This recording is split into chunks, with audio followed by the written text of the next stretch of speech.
தம்பி, நான் என்னுடைய உச்சத்தை விட்டுவிட்டு, நான் அவ்வளவு வருமானத்தை விட்டுவிட்டு, வானுவ வீட்டு வாசல எவன்டா நின்னா? உன் வாட்ச்மேன் கூட நிக்கலையடா, ஏண்டா இந்த மாதிரி போய் தலையிற?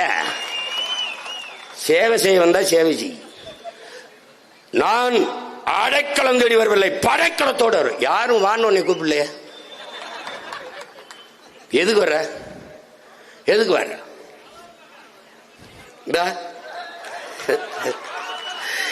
என்னுடைய அன்பு சகோதரன் அஜித்தும் ஐயா ரஜினிகாந்த் அவரும் தங்களுடைய புகழை வியாபாரம் செய்ய விரும்பவில்லை.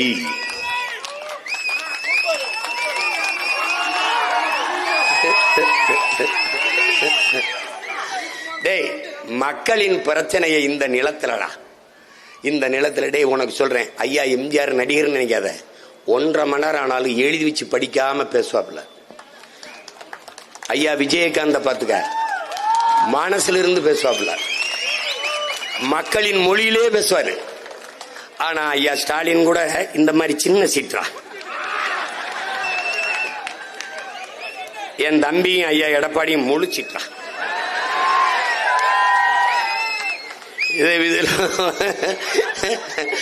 பார்த்து எழுதுற மாணவன், படிச்சு எழுதுற மாணவன், எந்த மாணவன் நல்ல மாணவன் நீங்க தான் முடிவு எடுக்கணும். இது என்ன பண்ணிக்கிறது. இப்ப பாத்தீங்கன்னா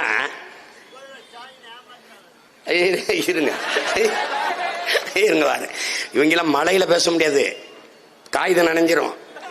அது எந்த ஊர் பேரு? ஒரு ஊர்ல வந்து கோயம்புத்தூர்ல நல்ல இட்லி மீன் குழம்பு அருமையாக இருக்கும், இங்கே சுக்கா நல்லா பக்காவா இருக்கும். டேய், இதெல்லாம் ஒரு தலையம் பேசுறதாடா. என்னது இது? திருச்சி என்றால் மலைக்கோட்டை. வைத்தியக்கார பயில மருதமலை, அத உறுதியா பேசுவாப்ல வரும்போது. இப்ப என்ன பண்றான்? ஒவ்வொன்னா வெளியேற்றி வந்த இந்த தமிழ் சமூகத்தை உன்னுடைய வரலாற்றிலிருந்து வெளியேற்றி, உன்னுடைய பெருமையிலிருந்து வெளியேற்றி, மெதுவா உழைப்பிலிருந்து வெளியேற்றான். இப்ப எந்த வேலை செஞ்சாலும் அசிங்கம், எந்த வேலை செஞ்சாலும் அசிங்கம். காமராஜர் படிக்க வச்சாரு, சீமா பனையேற சொல்றாருன்னு. ஏன்னா எங்க ஆத்தாளப்பையும் பனையேறி தான் என்னைய படிக்க வச்சான். பனையேறுது என் பண்பாட்டோட ஒன்று. அறிவியல் சயின்ஸ் எல்லாம் பேசுறியடா.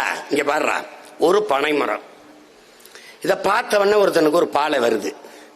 இத கடுப்பு கம்ப வச்சு கசக்கி நசுக்கி அதை அப்படியே பெருக்க விடாம செஞ்சு அதை அருவாளை வச்சு அப்படியே செதுக்கி ஒரு களையத்தை கட்டினா அதுல ஒரு நீர் வரும், பால் வரும். இந்த பால் கல்லாகும். இந்த கல்லை இதை அப்படியே சுண்ணாம்பு தேய்ச்சா பதநீர் ஆகும். இந்த பதநீரை காய்ச்சினா கருப்பட்டி ஆகும்னு கண்டுபிடிச்சவன் விஞ்ஞானியா இல்லையாடா? யாராவது சொல்றான்? டேய், சயின்டிஸ்டா இல்லையாடா? இதுக்கு எத்தனை 100 ஆண்டுகளடா நம்ம முன்னோன்னு செலவு பண்ணிருப்பான்.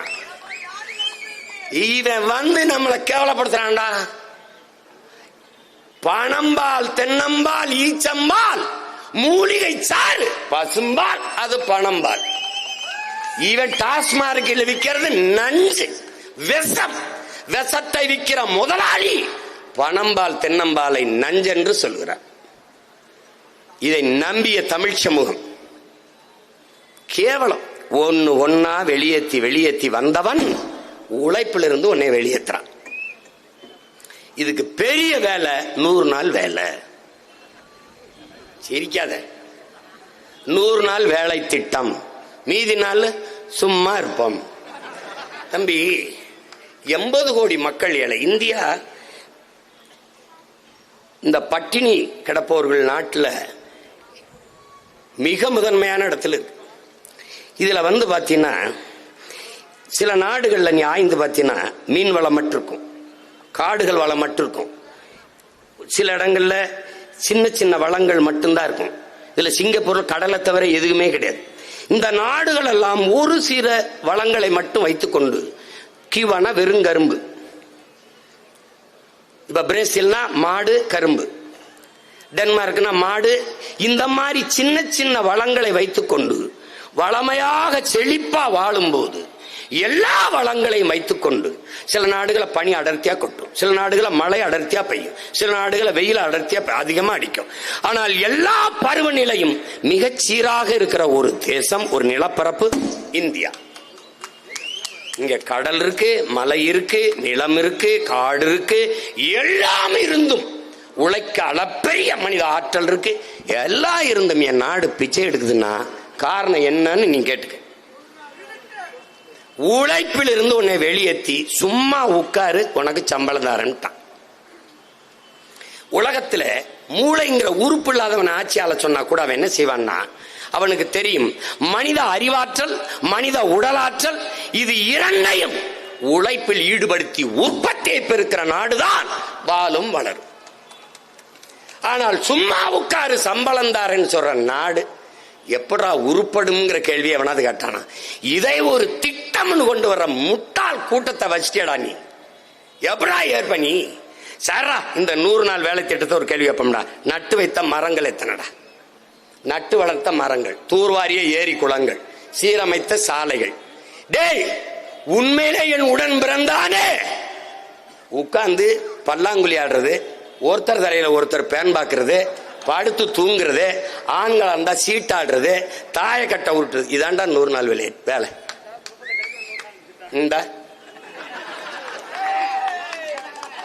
இந்த 100 நாள் வேலை உழைப்பிலிருந்து வெளியேறிட்டியா, வேளாண்மைக்கு ஆள் இல்லையா, முடிஞ்சு.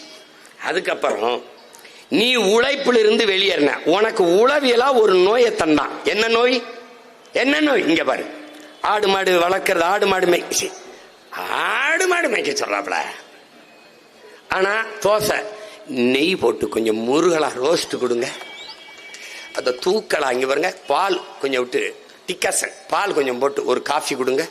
அப்ப என்ன பண்ணணும், நம்ம தேஞ்ச செருப்பு இருக்கு பாரு, அதை வச்சுக்கிட்டு வச்சு நல்ல மூத்திர சந்துக்களை விட்டு அடிச்சுடா.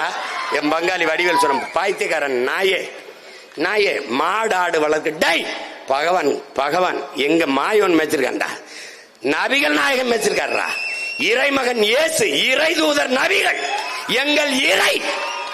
நீ சொல்ற கிருஷ்ண பரமாத்மா மேய்ச்சிருக்காரா? பைத்தியக்கார பயல, மாடு ஆடும் கால்நடை செல்வங்களடா பைத்தியக்கார பல முட்டாப்பல. மாடு மேய்க்கிறது, மாடு மேய்க்கிறது. பாலின் சந்தை மதிப்பு எத்தனை லட்சம் கோடின்னு தெரியாத கேடு கட்டவங்களா. முழு உணவடா பால். ராத்திரி தூங்கும் போது பசியோட போகாதே, ஒரு கோல பாலை குடிச்சிட்டு என் தாய் போன்னு சொல்றான்னா முழு உணவடா. திரவ உணவில் எதை குடித்தாலும் கழிவு வராதரா முட்டாள். பாலை குடித்தால் கழிவு வருமாடா. 2 வருஷம் தாயின் மார்ல பால் தாண்டா குடிச்சிருக்கேன், எனக்கு கழிவு வந்ததுன்னா முழு உணவடா முட்டாள். முட்டாள். பால் பால் மாடு மேய்க்க மாட்டார். ஆனா எங்கிருந்து வர்றாரு, பால் வளத்துறைக்கு ஒரு அமைச்சர் வச்சிருப்பாரு.